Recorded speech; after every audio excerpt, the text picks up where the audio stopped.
தெய்வத்தின் குரல் முதல் பாகம். பக்தி. பக்தி ஒரே பேரறிவுதான் இத்தனை பிரபஞ்சங்களாகவும் ஜீவராசிகளாகவும் தோன்றுகிறது. இந்த தோற்றத்தை போக்கடித்து விட்டால் அந்த பேரறிவுதான் எஞ்சி நிற்கும். அந்த நிலையில் காரியம் எதுவுமே இல்லை. பிரபஞ்சம், ஜீவராசிகள் என்கிற தோற்றங்கள் இருக்கிற வரையில்தான் பலவிதமான காரியங்கள் ஏற்படுகின்றன.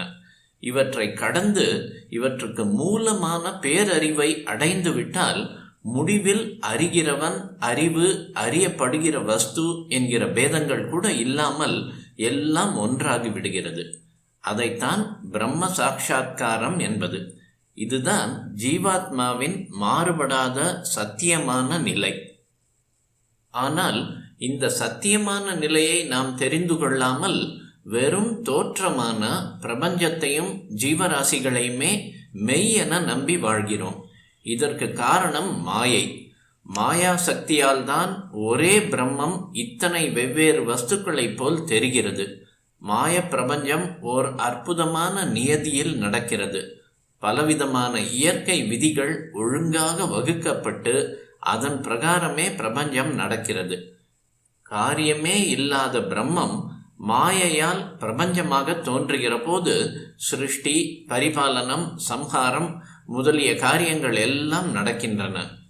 காரியம் இல்லாத நிலையில் எதை பிரம்மம் என்கிறோமோ அதையே இந்த காரியங்களை செய்கிற போது ஈஸ்வரன் என்கிறோம். காரியம் இல்லாத பரம்பொருளை நிர்குண பிரம்மம் என்றும், அதுவே காரியத்தில் இருக்கிற போது சகுண பிரம்மம் அல்லது ஈஸ்வரன் என்றும் அத்வைத்த சாஸ்திரங்களில் சொல்லி இருக்கும். ஈஸ்வரன், பகவான், கடவுள், தெய்வம், சுவாமி என்று சொல்வதெல்லாம் இந்த சகுண பிரம்மத்தையே. எப்போது பார்த்தாலும் காரியம் செய்து கொண்டிருப்பதே நமக்கு இயல்பாகிவிட்டது. உடம்பால் காரியம் செய்யாத போதும், வாக்கால் பேசி காரியம் செய்யாத போதும் கூட நம் மனசு சதா எதையாவது நினைத்து கொண்டே இருக்கிறது. இதுவும் காரியம்தான். இந்த காரியம் நின்றால்தான், அதாவது மனசில் எண்ணமே தோன்றாமல் இருந்தால்தான் எந்த காரியமும் இல்லாத பிரம்ம நிலையை அடைய முடியும். ஆனால் இந்த மனசில் ஒரு க்ஷணம் கூட அதையும் நினைக்காமல் இருக்க முடியவில்லையே. இதை எப்படி நிறுத்த பழகுவது? இந்த பழக்கத்துக்கு வழிதான் பக்தி. காரியமில்லாத பிரம்மத்தை நாமும் காரியம் இல்லாமல் இருக்கிற நிலையில்தான் அனுபவிக்க முடியும். அது முடியவில்லையா? அதே பிரம்மம் சகல பிரபஞ்சங்களையும் நடத்தி வைக்கிற, அதாவது காரியத்தை செய்கிற ஈஸ்வரனாக இருக்கிறதல்லவா? இந்த ஈஸ்வரனையே சதா சிந்தனை பண்ணு. காரியத்தை எல்லாம் அதற்கே திருப்பு. உடம்பால் நமஸ்காரம், பூஜை, வாக்கால் ஸ்தோத்திரம், மனசால் தியானம் என்று சகல காரியங்களையும் ஈஸ்வரனிடம் செலுத்து. அவற்றை ஈஸ்வரன் அங்கீகரித்து உன்னை பிரம்ம ஞானத்தில் கொண்டு போய் சேர்ப்பான். இப்படிப்பட்ட இடையறாத ஈஸ்வர சிந்தனைக்குத்தான் பக்தி என்று பெயர். இதில் அன்பு ரொம்பவும் முக்கியம்.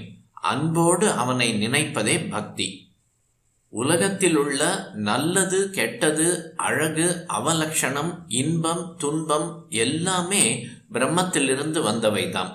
ஜீவாத்மா பரமாத்மாவுடன் ஐக்கியமாகி பிரம்ம நிலை அடையும் போது நல்லது, கெட்டது, அழகு, அவலட்சணம், சந்தோஷம், துக்கம் என்கிற பேதம் இல்லை. ஆனால் இப்போது நாம் இருக்கிற நிலையில் இவையெல்லாம் ஒன்றாக தோன்றவில்லை. இந்த நிலையில்தான் ஈஸ்வரனை எல்லா அழகுகளுக்கும், எல்லா நன்மைகளுக்கும், எல்லா இன்பங்களுக்கும் உருவமாக பாவித்து அன்பு செலுத்த வேண்டும். குணமே இல்லாத பிரம்மத்தை நம்மால் நினைத்தே பார்க்க முடியாது. அந்த நிர்குணத்திலிருந்தே சகல குணங்களும் தோன்றியிருக்கின்றன. ஒரு நிறமும் இல்லாத சூரிய வெளிச்சம் கண்ணாடி பிரிசத்தில் பட்டு ஒளி சிதறலில், ரிஃப்ராக்ஷன், சகல வர்ணங்களையும் வாரி கொட்டுகிறதல்லவா? அப்படியே நிர்குண பிரம்மம் மாயை என்கிற கண்ணாடியில் பட்டு ஈஸ்வரனாகி சகல குணங்களையும் வாரி கொட்டுகிறது. நிர்குணத்தை நம்மால் நினைக்க முடியாது, ஆனால் குணங்களை நினைக்க முடியும்.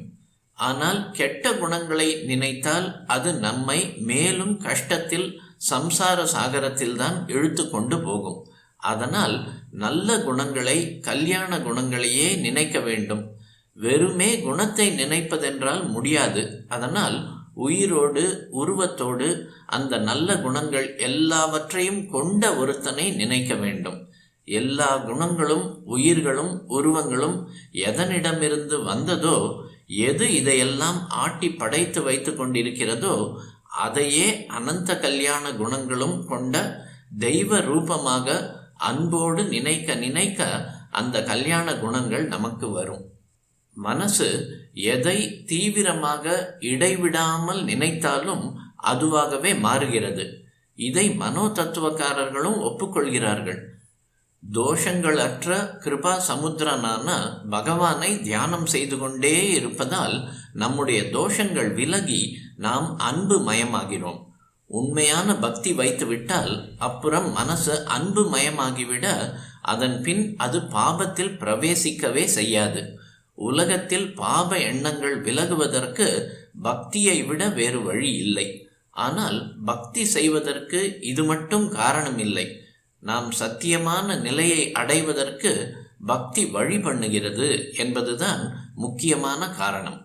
மனசு என்பதே நின்று போய் ஆத்ம ஜோதிஷ் அப்படியே பளீரென்று அடிப்பதற்கு முன்னதாக அந்த மனதிலிருந்து பாப அழுக்கு போக வேண்டும்.